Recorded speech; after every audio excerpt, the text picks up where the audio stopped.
Welcome back to another episode of Finance Fridays with Megan and Stacy. Hello, everyone. Before we start, make sure to like and subscribe below to our channel. We'll be doing a new video every single Friday. So if you love this content, press that button right there in that corner and subscribe to us. So today we just wanted to talk to you guys for a bit. We are in Q4 of 2020, and it's hard to believe that it's been, I'm horrible with math, 9 months? Yep, 9 months. 9 months have gone by, and we are in the final quarter, October of 2020, and it has been a year, child. I know for me, for Stacy, and for those of you watching, we did not expect what 2020 brought for us. Every single month, it was something. I think January we had like the Kobe? wildfires. No, yeah. And then like Kobe, it was like World War III was like And then happening. my favorite artist, Pop Smoke, died. I was devastated. We were in quarantine for a month. The election is just coming. It's just been madness. So I wanted to take some time to just like sit back and reflect on some of the positive things of 2020. We always say, you know, when it comes to money, you have to have a positive mindset to generate wealth. Same with your life. So I think it's a good time for us to reflect on the positive things of 2020 and kind of how it's helped us and how we can kind of use that to look forward to Q4 and to a better, cross fingers, 2021. So Stacey, what are some things that have been positive for you during this crazy COVID time? I think dialing into the finances, like really like targeting a number and really targeting like, okay, this is the number that we need to have this amount by this age. Like before we were just like, okay, doing investments in the 401k and the IRA. But then I learned about other vehicles and I was like, okay, yep, we can do this. Make it realistic. Like it's a real goal now. Yeah. Before it was just like in space. And I feel like most people, like, a lot of people lost their jobs, were laid off, had less hours. So it was like a wake-up call for a lot of people. And I think when it came to finances, they're okay, it's time to get serious. Like, what are our real goals here? Because as we witness, life can change in an instant. And everything that you've worked for can be gone. So like finances, I think, is a big one. That was one for me too, where it's like, okay, what are my goals? And let me really buckle down and get serious about this. And the one for me was food. So outside of like mortgage and bills, food is my highest expense. I love to eat out. I mean, it is so bad. Like, I'll eat out for lunch, dinner, and like I eat out good. Like, not like she's not going like to American Chick-fil-A, Deli right? or I'm Chick-fil-A. talking about like Thai food, Indian food, STK. Uber Eats, DoorDash. So it's like $30 for dinner, $40, and then by the time you pay DoorDash, like your $20 meal's now $50. So when Corona hit, it forced me to go to something called the grocery store. That I wasn't familiar with. I got my little Kroger pickup.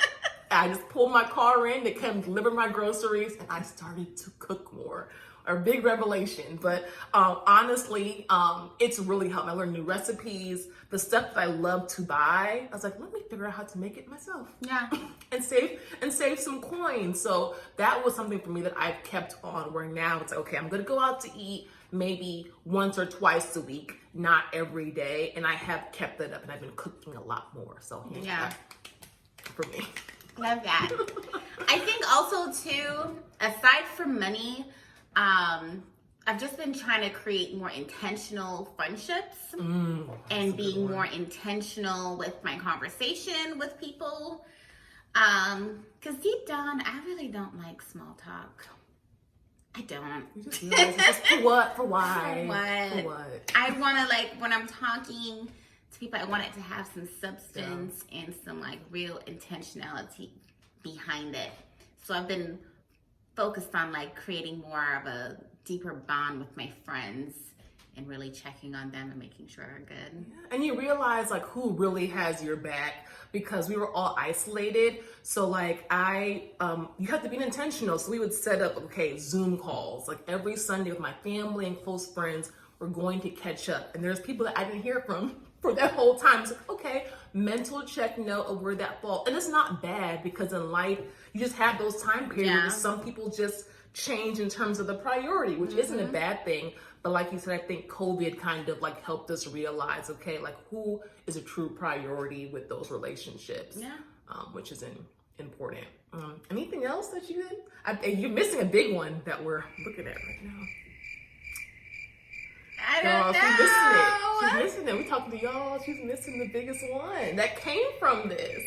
Oh, Finance Fridays! I'm like, is she trying to out me on YouTube? No, she's Like, what's going on? Yeah, so when was this? I think it was in June when all the race riots were happening.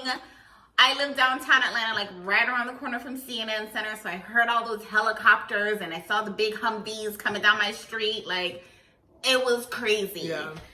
And we just didn't know we were going to have our jobs or not. They just did layoffs.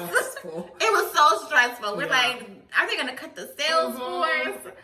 So we got on the phone, and we have another friend that does YouTube, and he's like, Stacey, like, why isn't this a YouTube channel? I was like, I don't do YouTube. I just like to just get up morning on Fridays and post to my Instagram about finances, and whoever wants to do it does it. And then I was talking to Megan, and she's like, let's just do it. And I was like, oh, Jesus. So now I got two people on my back. So then we decided to just come together and do it. Yeah. And our first video went out in July, end of July. No, it was August. It might have been early August. The first Friday in August it went out. Yeah, first Friday in August, yeah. We spent all of July preparing topics and our backgrounds, y'all. We got a little something hope you guys like it, with the flowers and everything. But like Stacey said, we had been talking about it, and like life just gets so busy, hectic, you find excuses. And for once, we just didn't have any anymore. It was just like, my dad told me, if you guys just don't start, I don't care if you have to be out in the backyard with just your cell phone, just start. And as you can see, we're still a small platform, but we just want to get the content out because we are passionate about it and we love talking about finances. And as African-American women, in order for us to progress as a people, it's all good to start with that generational wealth and looking out, not for your own family, but for the generations behind you. And that just starts with being good stewards of your money. Like, to whom much is given, much is required. If you cannot manage $100, you're not going to have 1,000. If you can't manage 1,000, you're not going to get 100,000. So better you are with your money is the more that's going to come to you. Money will flow to you. I love it. We love that. I love money. I do. We do. And like I said, your relationship with money reflects on how you do in life.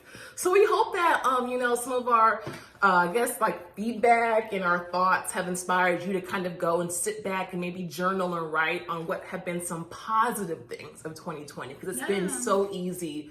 Think of all the negative stuff, because it's been a really rough. It's been a really rough, emotional year. It's been a rough year. So take some time after this video to sit down with yourself, your spouse, family, and friends, and reflect on the good times, especially as you go into Q4. What are some goals that you have for yourself, not only financially, but like health-wise, with your friends, if you want to start a new business as you go into 2021. So until next time, have a wonderful Friday. Make sure to subscribe and follow us at _Finance Fridays. And have a wonderful and happy Friday. Bye.